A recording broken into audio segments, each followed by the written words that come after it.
వెలుగు. కొంచెం పవర్ పెరిగినా కొద్దీ వెలుగు బాగా వస్తుంది. ఫ్లడ్ లైట్ అయితే మొత్తం వెలుగు వస్తుంది. దేని బట్టి ఉంటుంది? ఆ బల్బులో ఉండే ఫిలమెంట్. కానీ అన్నిట్లో ప్రవహించే విద్యుత్ శక్తి ఒకటే. అలాగే క్షేత్రజ్ఞుడైనటువంటి పరమాత్మ ఒకడే, అందరిలో ఒకడే. కాకపోతే ఉపద్రష్ట, కొంతమందిలో ఉపద్రష్టగా ఉంటాడు. ఉపద్రష్ట ఏం లేదు, ద్రష్ట అంటే తెలుసు, చూసేవాడు. ఉపద్రష్ట అని ఎందుకంటారు? ఉప అనేది శంకర్లో మాట చెప్తారు. మానవుడు వ్యక్తిత్వంలో ద్రష్టలు అనేకం ఉంటాయి. ఈ దేహము మొత్తాన్ని సెటప్ చూసుకున్నప్పుడు విషయాలకు ద్రష్ట. ఈ దేహాన్ని కూడా చూసే నేత్రాలు, అప్పుడు నేత్రేంద్రియములు ద్రష్ట. అవునా కాదు? అలాగే మరి ఇంద్రియాలు చూసేది ఎవరు? మనస్సు ద్రష్ట ఇంద్రియాలకి. తర్వాత బుద్ధి మనసును కూడా చూస్తుంది కాబట్టి బుద్ధి ద్రష్ట. ఇలా ఇన్ని ఉన్నాయి. వీటన్నిటికంటే లోపల ఉన్నట్టు దేశ బాహ్య ద్రష్ట అని, ఇవన్నీ బాహ్యమైన ద్రష్టలట. వాటన్నిటికంటే లోపల అంతరతమ ప్రత్యక్షమి, అంతరాంతరాళ్ళ లోపల ప్రత్యేగాత్మ అని చెప్పారే, అదే ఉపద్రష్ట. అత్యంత సమీపముగా ఉండేది. దానికంటే లోపల ఇంకో ద్రష్ట లేదు కదా. ఆత్మ కంటే ఇంకో ద్రష్ట, ఆత్మను చూసే దృష్టి ఇంకోటి ఉంటుందా?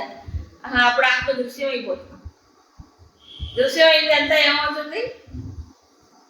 నశించిపోతుంది. ఎందుకంటే దృశ్యం తన్నస్యం. అందుకని ఉపద్రష్ట అంటే ఎవరు ఇక్కడ? ప్రత్యేగాత్మ, ఆత్మయే.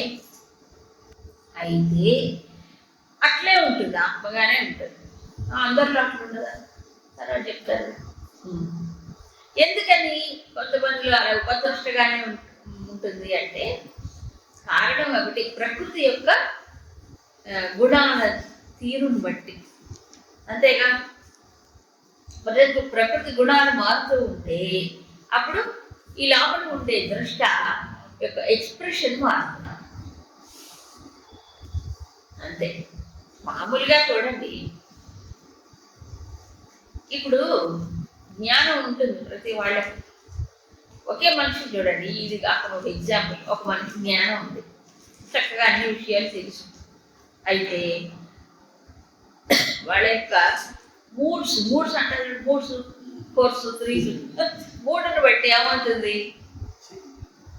జ్ఞానం ఉన్నప్పటికీ ఏ విషయాన్ని చింతన చేస్తాడో దాన్ని బట్టి ఏమవుతుంది?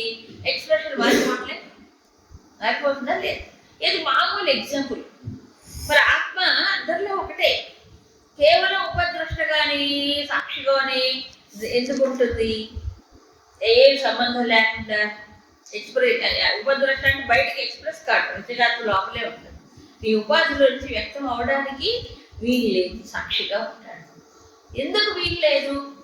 కారణం ఏంటి? తమోగుణం. విచిత్రం అదే. అందరిలో పరమాత్మ ఒకటే, సమూహం సర్వభూతేషు చెప్పారు. గుణాలతో సంబంధం లేదు ఆయన, అసలు గుణాలకి ఆధారంగా ఉన్నాడు. అవునా? ఇప్పుడు ఇక్కడ తమస్సు పైకి లేచింది. తమస్సు అంటే ఏంటి? బాగా ఆవరణ ఉంటుంది తమస్సులో, తర్వాత అధ్యాయంలో వస్తుంది. ఈ ఆవరణ ఎక్కువ ఉన్నప్పుడు ప్రకాశం ఏమవుతుంది చెప్పండి? తగ్గిపోతుంది. కాబట్టి ఆ ఆత్మ ప్రకాశం ఉన్నా తెలియదు. ఏం తెలీదు? ఏం చేయాలో తెలియదు, ఏం సాధించాలో తెలియదు కదా. అంటే అలా వెళ్ళిపోతుంటుంది. ఎరుక లేకుండా, తెలివి లేకుండా పోతుంది. అయ్యో, అందరూ చాలామంది ఇప్పుడు తెలివి కల వాళ్ళు ఎక్కువయ్యారండి. ఇప్పుడు జ్ఞానం పెరిగింది, భక్తి పెరిగింది అంటుంటారు కొంతమంది. ఏం పెరిగిందో దేవుడికే తెలియాలి. జ్ఞానం పెరిగిందా, మూఢత్వం పెరిగిందా అర్థం కాదు భక్తి పేరుట. అందుకు ఏం చేయడు భగవంతుడు, వాళ్ళని లోపలికి వచ్చారు. ఈ మారిపోతూ ఉంటే గుణాలు, ఆయన ఎక్స్ప్రెషన్ కూడా మారిపోతుంది. అంతే తేడా. మరి కొంతమందిలో అనుమంత అంటే అనుమతించేవాడిగా ఉంటాడు. అనుమతించేవాడంటే ఏం లేదు, ఎవరైతే కొంచెం సున్నితముగా తమ ఆలోచనని గమనించుకుంటూ ఉంటే, మంచి పనులు చేస్తూ ఉంటే ఏమనిపిస్తుంది లోపల? మంచి పనులు చేస్తూ ఉంటే తృప్తిగా ఉంటుంది, ఒక సంతోషంగా ఉంటుంది మనిషిగా. అవునా కాదు? ఈ ఎక్కడి నుంచి వస్తుంది ఇది? లోపల నుంచి. ఏదొచ్చినా లోపల నుంచే. అప్పుడు ఆ మంచి పని చేసినప్పుడు, లేకపోతే ఒక సత్కారం చేసినప్పుడు లోపల మనసు తాత్కాలికంగా అయినా కాస్త ఇదే ఏమంటుంది, శాంతంగా ఉంటుంది. అలాంటప్పుడు లోపల ఉండే పరమాత్మయే వ్యక్తమవుతాడు. అన్నిటికీ లోపల ఉండే పరమాత్మే నిజానికి. ఈ మనసు యొక్క తేడాన్ని బట్టి అనుమంత అంటే సంతోషంగా ఉంటుంది. నిజానికి ఆలోచిస్తే మనం అనుకుంటాం అన్నిటికంటే మించింది ఆత్మ సంతోషం కదా. తనకు తాను తృప్తిగా ఉండగలిగాలి, తనకు తాను సంతోషంగా ఉండగలిగాలి. ఎప్పుడు వస్తుంది అది? ఎప్పుడు వస్తుంది? ఆ లోపల ప్రకాశానికి మనం ఒక చోటు ఇచ్చినప్పుడు, బయటకి ఎక్స్ప్రెస్ అవ్వడానికి.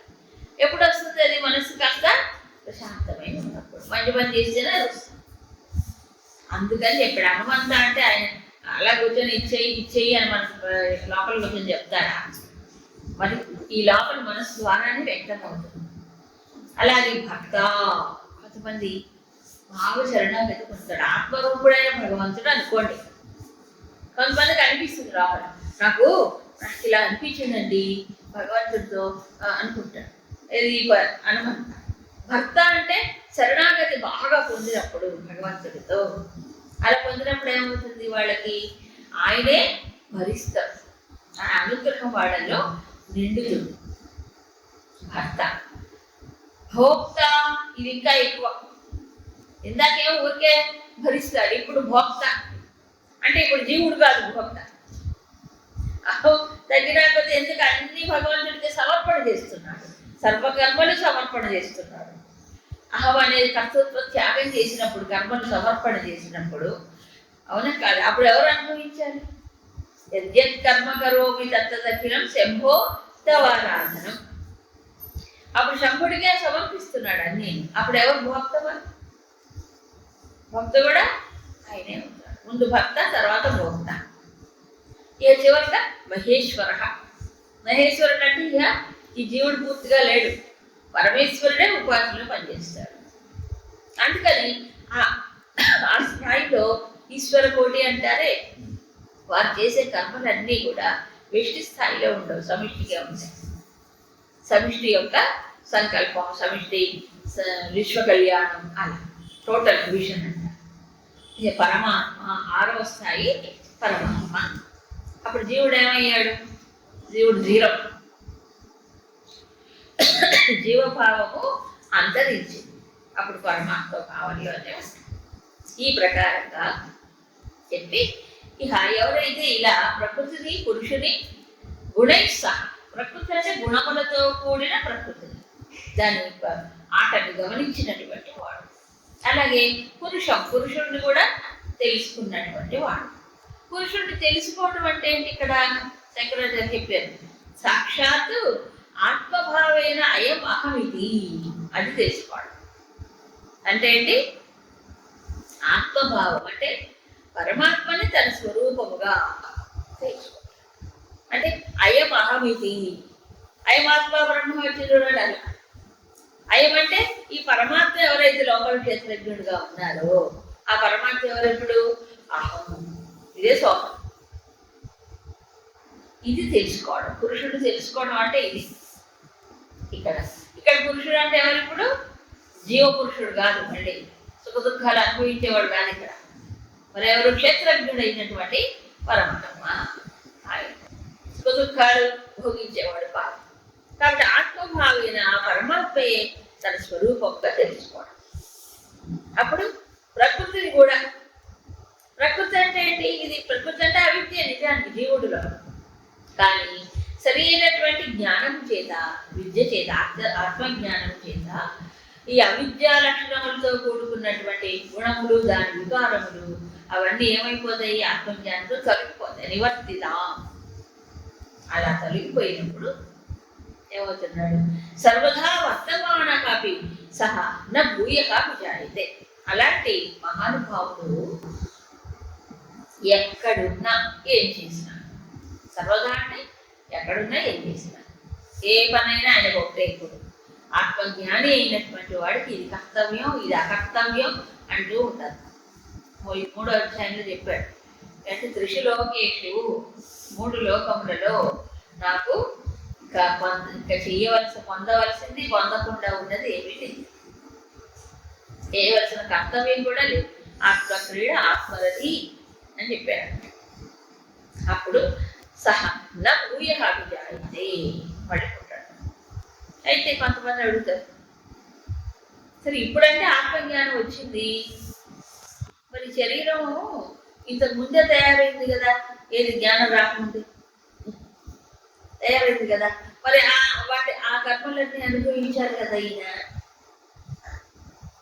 ఇప్పుడు ఈ జ్ఞానం రాకముందు ఈ శరీరంలోకి వచ్చిన తర్వాత కర్మలు ఉన్నాయి కదా కొన్ని, అవి ఎవరు అనుభవించాయో అక్కడ ప్రశ్నలు వేస్తారు. మళ్ళీ పుట్టకుండా ఉంటారంటే కర్మలు చేయడం ఉండకూడదు కదా అది. కాబట్టి సంచితల్లో ఉంటాయి, అవునా? సంచితల్లో కొన్ని ఉంటాయి కదా.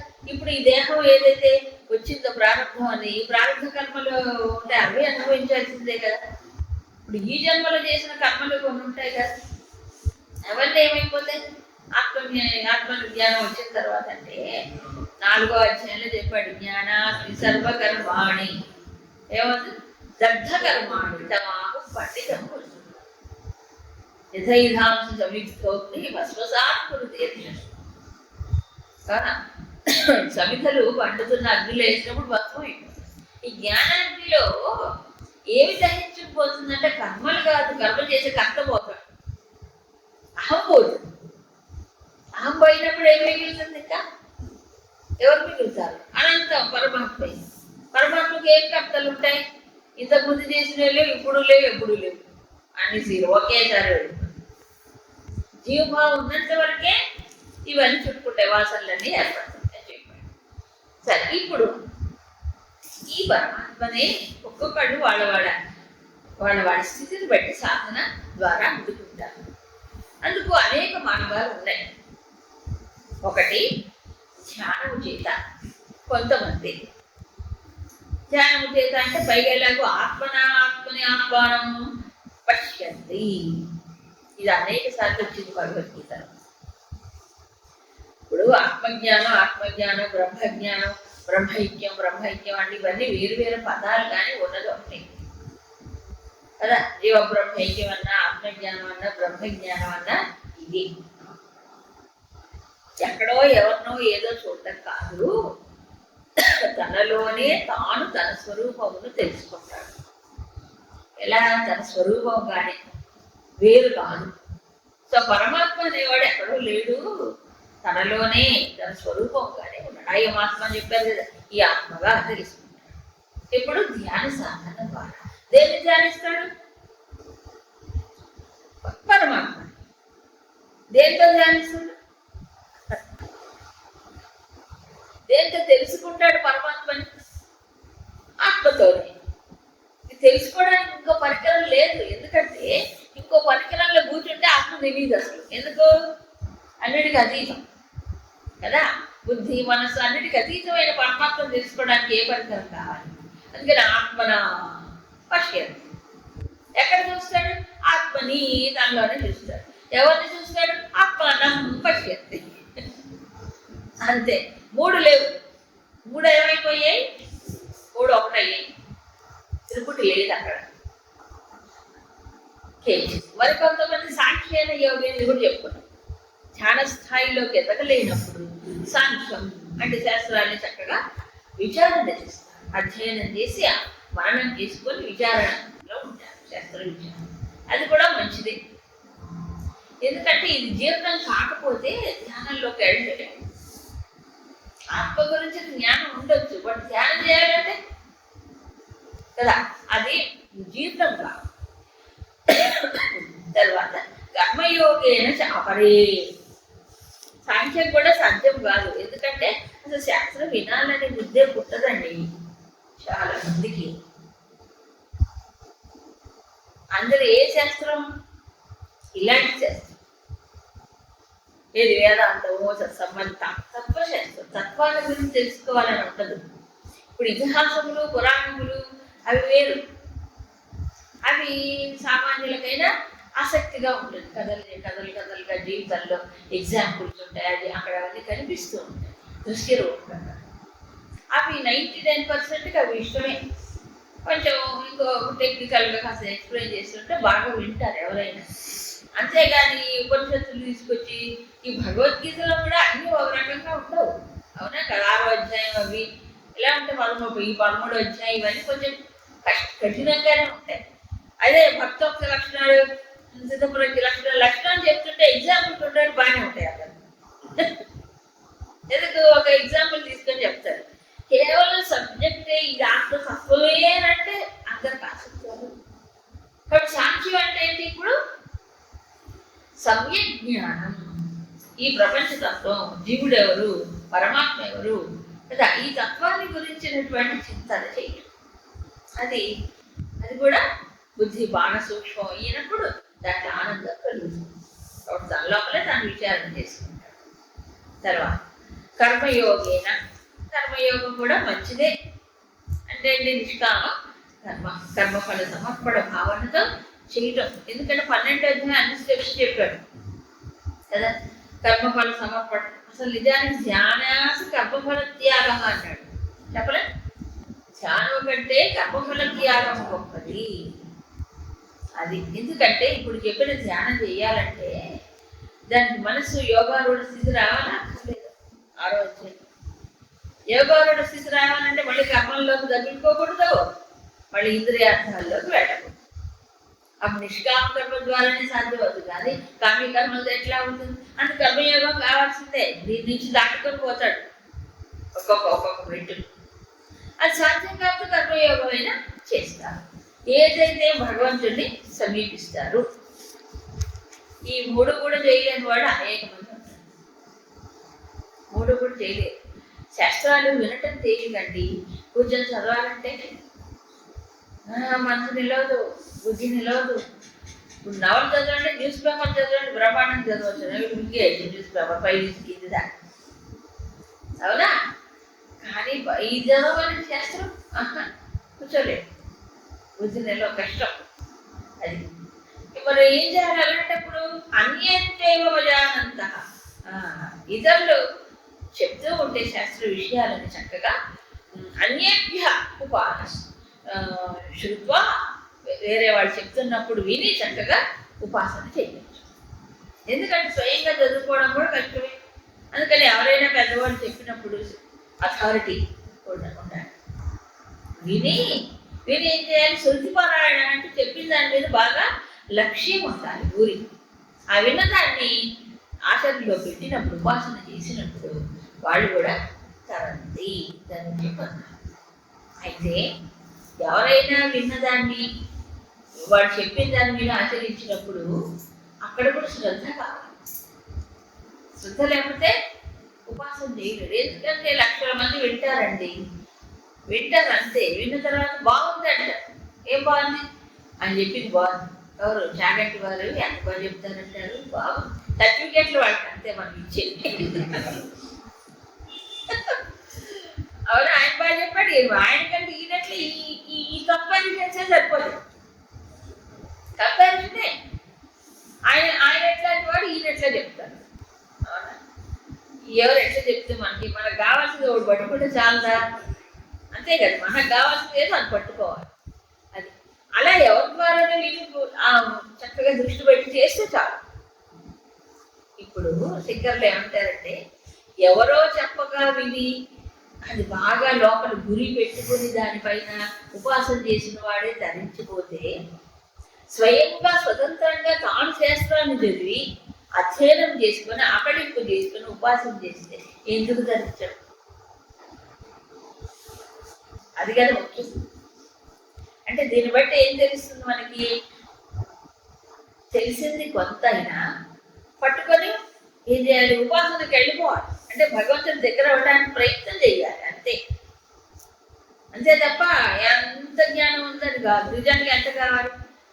రత్నాకరుడు అనే ఒక దారి దోపిడి దొంగ ఎంత విన్నాడు, ఎంత ఉపదేశం చేశారు వాళ్ళు మహర్షులు? కొంత చెప్పారు అంతే, ఒకే మంత్రం. ఆ మంత్రం కూడా పలకటం రాలేదు ఆయనకి, కానీ మరి ఆ గురి గుర్తుంది.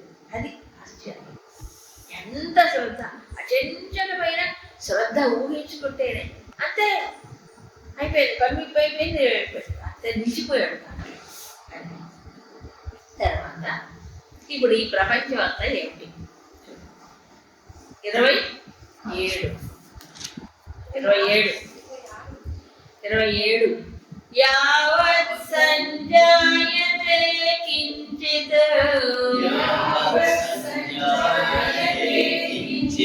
సత్వం స్థావర జంగమం క్షేత్ర క్షేత్రజ్ఞ సంయోగాత్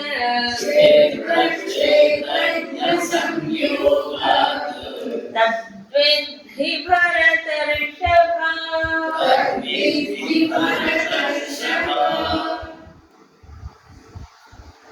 యావత్ సంజాయతే కించిత్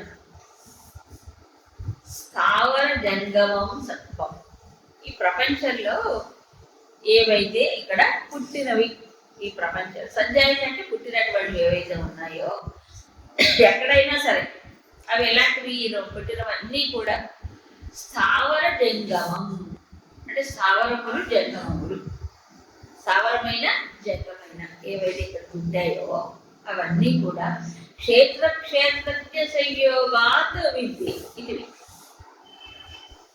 క్షేత్ర క్షేత్రజ్ఞుల సంయోగము వల్ల పుడుతున్నాయి అని తెలుసుకోవయ్యా. ఇంతకు ముందు పరా అపర ప్రకృతి వల్ల అని చెప్పాడు. ఇప్పుడు ఏమంటున్నారు? క్షేత్ర క్షేత్రజ్ఞ సంయోగం వల్ల ఇవన్నీ పుడుతున్నాయి, స్థావరములు కానీ జంగమములు కానీ. అది అంటే కేవలం క్షేత్రం వల్ల కాదు, కేవలం క్షేత్రజ్ఞుల వల్ల కాదు. అదే ప్రకృతి పురుషులు అంటారు. అవునా కాదు? అంటే కేవలం ఒక క్షేత్రం ఉంది, క్షేత్రజ్ఞులు లేడు. అప్పుడు ఏమైంది? జీవుడు లేరు. అయితే క్షేత్రజ్ఞుడే ఉన్నాడు, క్షేత్రం లేదు. అప్పుడు పని జరగదు. ఎట్లాగంటే మనకి మైక్ ఉంది, ఫ్యాన్ ఉంది, లైట్ ఉంది, అన్నీ ఉండే బల్బులు, కరెంట్ లేదు. పని చేస్తాయా? కరెంట్ ఉంది కానీ బల్బులు లేవు, ఫ్యాన్ లేవు. అప్పుడు లేదు. సో ప్రపంచంలో ఏవైతే వ్యక్తమై ఉన్నాయో స్థావరములు జంగమములు రెండు. స్థావర జంగమాలు అంటే ఏంటి? కదిలేవి కదలవి, కదిలేవి కదలనివి, కదలనివి కూడా. పర్వతాలు కదలవు కదా, కొన్ని ఉన్నాయి. చెట్లు భూమి లోపల ఉంటే పైన కలిసి కిందగలవు. ఇలా చూసినప్పుడు కథలన్నీ ఉన్నాయి. ఇప్పుడు జడమైనటువంటివి ఉన్నాయి. అయితే విచిత్రం ఏంటంటే ఇప్పుడు గాలి కానీ, భూమి కానీ, సూర్యుడు కానీ, చంద్రుడికి కదులుతూనే ఉన్నాయి అవి. అవునా? వాటి జ్ఞానం ఎక్కడ ఉంది మరి? మనం అనుకుంటాం లేదు, కానీ ఎవరో ఒకటి కదిలిస్తున్నారు. ఎవరు కదిలిస్తున్నారు? క్షేత్రజ్ఞుడు ఉన్నాడు అక్కడ కూడా. లేకపోతే ఎట్లా కదులుతాయి అవి? కదలవు కదా. అందుకని మన దేశంలో చెప్పాను కదా, అన్నిటినీ పూజిస్తారు. చెప్పాను, కొండ మీ దేవుడు కూడా పూజిస్తారు. కొండ దేవుడే, కొండ మీ దేవుడే. అన్ని దేవుడే. చెట్టు కూడా అశ్వత్థం చెప్పలే, అశ్వత్థం సర్వవృక్షాణ అని భూతుల్లో చెప్పాడు ముఖ్యంగా. అందుకే ఇలా చూసినప్పుడు ఏంటంటే సరసామస్మి సాగరము నేను, ప్రవహించే నదుల్లో గంగ నేను. మరి ఇవన్నీ ఏంటి కదా? ప్రాణుల గంగను పూజించట్లా? గంగకు వచ్చి గంగమ్మ ఓ గంగమ్మ జాతరలు, గంగ జాతరలు ఏంటి చేస్తారు? చేసా ఒక చిన్న శిలను పెట్టుకొని పోలేరమ్మ అంటాడు, గంగాళమ్మ అంటాడు, గుచ్చాలమ్మ అంటాడు. అనరా? మరేంటి? సో ప్రకృతి యావత్తు కూడా ఈ రెండింటి కలయిక మొత్తం మనకి ఏదైతే ఇక్కడ కనిపిస్తుందో కదిలేవి కానీ కదలదు. కాబట్టి ఏ రూపంలో అయినా ఎక్కడైనా ఆరాధించవచ్చు. ఈ రెండు ఉన్నాయి. రెండు అంటే ఏంటి ఇక్కడ? క్షేత్రజ్ఞ, క్షేత్రం. అయితే క్షేత్రాలు మారిపోతూ ఉన్నాయి, క్షేత్రములు మారుతాయి, క్షేత్రజ్ఞుడు మాత్రం ఒకడే. క్షేత్రజ్ఞుడు ఒకడే. అదేగా తెలుసుకోమనేది ఇక్కడ. అన్ని క్షేత్రాల్లో ఉండే క్షేత్రజ్ఞుడిని నేను. అయితే ఇక్కడ ఏవైతే పుట్టాయో స్థావర జంగమాలు ఇవన్నీ క్షేత్రజ్ఞ సంయోగం అంటారు. క్షేత్రము క్షేత్రజ్ఞుల యొక్క సంయోగం వల్ల. సంయోగం అంటే ఏంటి? ఆ రెండు ఒకదానికి ఒకటి కలిసిపోయాయా? క్షేత్రజ్ఞుడు అంటే ఎవరు? క్షేత్రాన్ని తెలుసుకునేవాడు. క్షేత్రం అంటే తెలుసుకోబడేది. ఈ రెండు ఒక చోట పనిచేస్తాయి కానీ ఒక దాంట్లో ఒకటి కలిసిపోతాయా? క్షేత్రజ్ఞుడు క్షేత్రం తెలుసుకుంటున్నాడు అంటే ఈజ్ డిఫరెంట్ ఫ్రమ్ క్షేత్ర, వేరుగా ఉంటాడు. క్షేత్రంలో కలిసిపోడు. అలాగే ఈ క్షేత్రం వచ్చి ఈ క్షేత్రజ్ఞుడు కలిసిపోదు, కలవదు. Electricity passes through the equipments. అంటే విద్యుత్ శక్తి ఏమవుతుంది? ఈ పరికరం గుండా పనిచేస్తుంది తప్ప పరికరంలో కలిసిపోదు కదా. ఈ పరికరం వచ్చి విద్యుత్ శక్తిలో కలిసిపోదు. కలిసిపోతే ప్రమాదాలు ఎక్కువ. అవునా? కాబట్టి ఏమవుతుంది? రెండు ఒకచోట కలిసి పనిచేస్తున్నాయి తప్ప కలిసిపో ఒకదానికోటి. దీంట్లో అది ప్రవేశించట్లేదు, ప్రవేశించి విచిత్రం అదే. ఇక్కడ క్షేత్రజ్ఞుడు అన్ని క్షేత్రంలో ఉంటాడు. క్షేత్రం ఇక్కడేమో క్షేత్రజ్ఞుడు దీని లోపలే ఉంటాడు కదా. కానీ కలిసిపో. కానీ ఇద్దరు ఒక చోట ఉండి పనిచేస్తారు. దేని దానికే ఉంటాయి మరి. అందుకే వేరు చేయమన్నాడు. చూసారా? దాని స్వరూపం అదే. అందుకని ఏం చేయాలి? ఈ క్షేత్రం నుంచి క్షేత్రజ్ఞుడిని వేరు చేస్తే ఏం మిగులుతుంది? అప్పుడు కేవలం జ్ఞానం. అప్పుడు క్షేత్రంతో సంబంధమే ఉంటుంది. అందుకే చెప్పాడు ఈ క్షేత్రం ఏంటి, దాని స్వరూపం ఏంటి, క్షేత్రజ్ఞుడు ఎవరు కదా. అది తెలుసుకున్నవాడు ఏమవుతున్నాడు? సర్వదా వర్తమానం అవి అన్ని ఎక్కడున్నా ఏం చేస్తున్నా అతను అంటాడు. కూర్చుంది దాటిపోతారని చెప్పాడు. ఇప్పుడు ఆ క్షేత్రజ్ఞుల కలయిక మొత్తం సృష్టి కాబట్టి ఈ జీవుడు అంటే ఈ వ్యక్తి ఎక్కడ పనిచేస్తున్నా ఈ రెండింటిని వేరు చేసి చూడవచ్చు. ఎందుకు? ఎక్కడ చూసినా క్షేత్రమే. క్షేత్రజ్ఞుడు ఎక్కడా ఉంటాడు అన్ని చోట్ల. కాబట్టి ఇప్పుడు ఏం చేయాలి? ఎవరిని చూడాలి? క్షేత్రాన్ని చూడాలి, క్షేత్రజ్ఞుడు చూడాలి. తర్వాత శ్లోకాలు చెప్తున్నాడు. దేన్ని చూస్తే తాను తరించిపోతాడు. ఇది చూడటం ముఖ్యం, చూడటం ముఖ్యం. ఉండేదేమో ఏ వస్తువులు ఆ వస్తువులాగానే ఉంటాయి. అవి ఏమి మారవు, వాటి స్వరూపాలు మారవు. మరి ఏం మారాలి? ఇప్పుడు ఏం చూడాలో అది కూడా అని చూడాలి. సమం సర్వేషు భూతేషు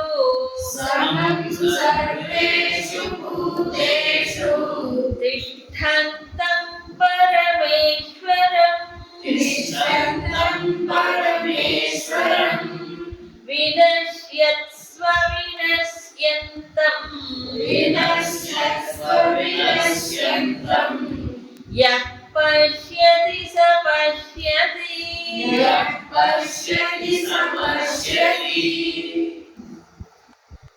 సర్వేషు భూతేషు సమం తిష్టంతం పరమేశ్వరం. విడ తీసుకుంటే మనకే అర్థమైంది. సర్వేషు భూతేషు అన్ని ప్రాణుల్లో సమం తిష్టంతం అంటే సమముగా ఉన్నటువంటి పరమేశ్వరుడు. ఇంకా వినశ్యస్సు అవినశ్యంతం నశించిపోయే వాటిల్లో నశించకుండా ఉన్నటువంటి పరమేశ్వరుడిని. యః పశ్యతి ఎవరైతే చూస్తారో సహ పశ్యతి అలాంటి వాడు ఏమవుతున్నాడు? చూసినట్టు ఉంటాడు. చూసినట్టు ఏం చూసినట్టు నిజమైన చూపు కలిగిన వాడు అవుతాడు. అతనే చూసిన వాడు అవుతాడు. మిగతా వాడు గుడ్డివాడు, మిగతా వాళ్ళు గుడ్డివాడు. శంకరాచార్యులు కూడా పశ్చిమకి జన పశ్యతే మూఢ ఉదర నిమిత్తో బహుకృత వేష. చూస్తాడు కానీ చూడడు. చూడంటే రెండు కళ్ళతో మామూలు ప్రపంచాన్ని చూస్తాడు అంతే, కానీ లోపల ఉన్న పరమేశ్వరుని చూడలేదు. కాబట్టి ఎవరికి నిజమైన చూపు ఉన్నట్లు? అందరిలో సమముగా ఉన్నటువంటి పరమేశ్వరుడు సర్వభూతములలో. ఇవన్నీ భూతములు నశించిపోతాయి, ప్రకృతి యావత్తు పోతుంది, మారిపోతుంది, నశించిపోతుంది.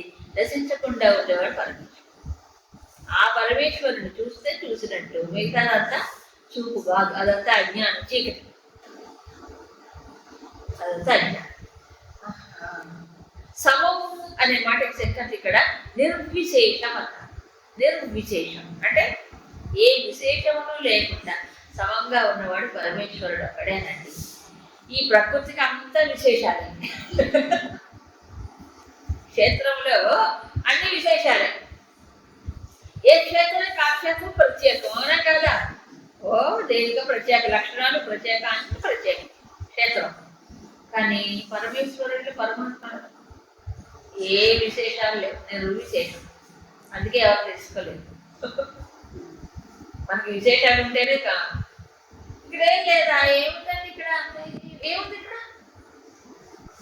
ఎక్కడికైనా వెళ్ళగానే వెంటనే ఏమనుకుంది, ఏమంటే ఇక్కడ చూడడానికి ఏమైనా ఉన్నాయా? ఇవన్నీ అవే చూడొచ్చు కదా, ఏముంది ఇక్కడ చూడడానికి అంటే ఏం కావాలి అందరికి? ఇప్పుడు విశేషాలు నార్మల్గా ఉంటే ఎవరికి ఇష్టం ఉండదు. విశేషంగా ఏదో చూడాలి, ఎక్కడో చూడాలి, ఏదో చూడాలి, చూస్తే ఏదో వస్తుంది, అవునా కదా? అందుకనే ఇవన్నీ అంటారు. మనకి ఇప్పుడు మానవుడికి ఉన్నటువంటి ఏదో చూడాలి, ఎక్కడో చూడాలి, ఏదో చూడాలి అనే ఒక ఇది ఉంటుంది కదా, దాన్ని బాగా మానవం చేసుకుంటారు ఇప్పుడైతే. ఒకప్పుడు లేదు కదా. వాళ్ళు చూపిస్తారు, వీళ్ళు చూస్తారు, చూపిస్తారు. ఏం చూపిస్తారు? ఏం చూపిస్తారు? కానీ పాప పరమాత్మ ఎంత సింపుల్ అంటే అంతకంటే సింప్లెస్ట్ ఎవరు ఉంటారు. ఎంత సింపుల్ అయినా విశేషాలే లేవు ఆయనకి. ఎందుకు లేవు? ప్రకృతికి అతీతం కాబట్టి. దేహ మన ఇంద్రియ బుద్ధులకి కదా సంఘాతం, వీటన్నిటికీ అతీతమైన పరమాత్మలో ఏముంది చెప్పడానికి అక్కడ? కాబట్టి ఎవరికి ఇంట్రెస్ట్ ఉండదు, అవునా? కాబట్టి ఏదో ఒక గొప్పగా ఒక విశేష లక్షణాలతో ఉంది ఇష్టం. కాబట్టి సమం, అందరిలో సమం. సమం అంటే వాడు ఎంత గొప్పవాడు కావచ్చు, ఎంత నికృష్టులు కావచ్చు, ఎంత మహానుభావులు కావచ్చు, మహాత్ముడు కావచ్చు కదా, సత్వగుణ సంపన్నుడు కావచ్చు, తమ కూడా కూరుకుపోయిన వాడు కావచ్చు కదా. ఇక ప్రతిపక్షాలు చెప్పక్కలే అన్ని రకాలు. ఎట్లాగండి ఈ నిర్విశేషమైన సమంగా ఉండే పరమాత్మని ఎలా చూస్తాడంటే ఇక శక్తులు చెప్పారు. దేహ ఇంద్రియ మనోబుద్ధి అవ్యక్తాత్మన అపేక్ష అంటే దేహము సంఘ అని చెప్పాడు కదా. ప్రకృతి ఏమిటిది? క్షేత్రం.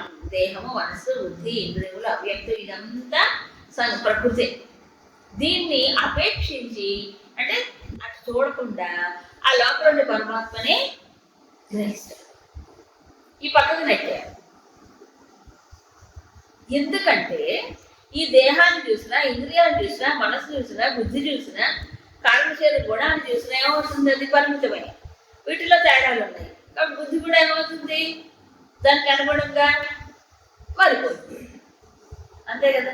ఇటు చూస్తే ఈ అమ్మాయి, ఈ నామం రూపం కూడా, అటు చూస్తే ఆ రూపం, ఆ నామం, ఆ గుణాలు, అవునా కదా. ఇలా ఎన్నో. కాబట్టి బుద్ధి ఎప్పుడు ఏమవుతుంది? భిన్నంలో ఉండిపోతుంది, భిన్న వైవిధ్యం. అటు వాడి మాటకి వాడి బుద్ధి కదిలిపోవట్లే. ఎక్కడ చెల్లించకుండా ఉండాలంటే ఏది ఏకమై ఉన్నదో, ఏది సమంగా ఉన్నదో, ఏది విశేషం లేకుండా ఉన్నదో అది చూడాలి. చూడాలంటే వీటిని ఏం చేయాలి? తోసిపారేయాలి. ఇవి అడ్డం వస్తున్నాయి. ఎట్ట తోచు వాళ్ళని తొయ్యక్కర్లే, వాళ్ళెవరిని తొయ్యక్కర్లేదు. మరి ఏం చేయాలి? దృష్టిలోకి తీసేయాలి.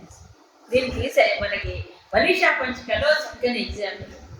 శంకరులు ఊరికి శంకరులు లోక కళ్యాణం కోసం ఆవిర్భవించిన మహానుభావుడు ఆయన. సరే, గంగా నదిలో స్నానం చేసి వస్తూ ఉంటే ఓ చండాలులో 4 కుక్కలు ఏదో కళ్ళు మొత్తాయో గొంగడేసుకొని ఎదురుపడ్డాడు. అలా తెలుసు అందరికి. మనీషా పంచకం అప్పుడే వచ్చింది. అయితే ఏ చండాలం దూరం వచ్చాము అన్నాడు. చండాలం పక్కకు పో, దూరం పో అన్నాడు. అంటే పోలేదని అలాగే నిలబడాడు కాదనమాట. శంకర పెద్ద డిస్కషన్. దేన్ని దూరం పొమ్మంటున్నావు, పక్కకు తలగమంటున్నావు? ఈ శరీరం జడము కదా, జడమైన శరీరం ఎలా కదులుతుంది? ఆత్మను పక్కకు వెళ్ళమంటున్నావు. ఆత్మ సర్వవ్యాపకం కదా, ఎక్కడి నుంచి ఎక్కడికి పోతుంది ఆత్మ కదా. ఇలా ఒక డిస్కషన్ రేస్ చేశాడు. ఇదంతా వినదా శంకరులు కాంతిపోయి, అమ్మో వీడు చండాలుడు కాదు, ఈ రూపంలో సాక్షాత్తు పరమేశ్వరుడే అని వెంటనే గ్రహించి సాష్టాంగ ప్రణామములు ఆచరించి అప్పుడు మనీషా పంచకం స్తుతి చేస్తాడు ఆయన. చూసారా? ఇది ఎందుకు? శివుడికి శంకరుల ద్వారా ఆయన నిమిత్త మాత్రమే. కాకపోతే అందరికీ ఒక ఎగ్జాంపుల్, ఒక కనువిప్పుగా చూపించాడు. కాబట్టి అక్కడ ఉపాధి కాదు ముఖ్యం. ఆయన అదే మనసులో చెప్పాడు, దేన్ని దూరం అవ్వమంటున్నావు? కాబట్టి ఏకమైన పరమాత్మను గుర్తించడానికి ఏం దూరం, ఏ దృష్టిలో ఉండే భేదం తీసేయాలి. ఏదైతే భేదం ఉందో ఆ భేదాన్ని తీసి ఉన్నది అభేదమే. భేదాలు ఏమిటి? ఇవన్నీ భేదాలే. దేహంలో, మనసులో, ఇంద్రియములో, బుద్ధి అన్ని తేడా. విచిత్రం ఏంటంటే బుద్ధి లక్షణమే అది. ఏ లక్షణం బుద్ధి? ఏం కోరుకుంటుంది బుద్ధి? అన్నీ భేదాన్ని చూస్తుంది. దాని లక్షణం ఇది. ఏది? వ్యతిరేకమే. అందుకు బుద్ధితో కాదు, మనసుతో కాదు. మరి ఎక్కడ చూడమన్నారు? హృది. చెప్పలే? ఈ బుద్ధి మనసు రెండు ఎక్కడైతే ఏకమవుతాయో, అందుకే మాటి మాటికి మనసును అలా పెట్టండి, బుద్ధిని అలా పెట్టండి, బుద్ధిని అలా పెట్టండి, మనసును అలా పెట్టండి. హృదయంలోనే ఉన్నాడు పరమాత్మ అన్నాడు. కాబట్టి హృదయంలోంచి చూడాల్సిందే తప్ప బుద్ధిలోంచి కాదు, మనసు